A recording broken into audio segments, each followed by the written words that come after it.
میشه. 5 اسفند 1404 شش شهید بهشتی، جبهه حق علیه باطل، پیروزی جبهه حق.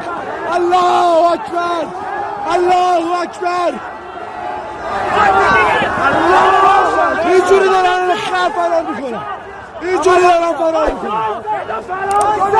دانشگاه شهید بهشتی 1404 اینجوری دارن فرار میکنن.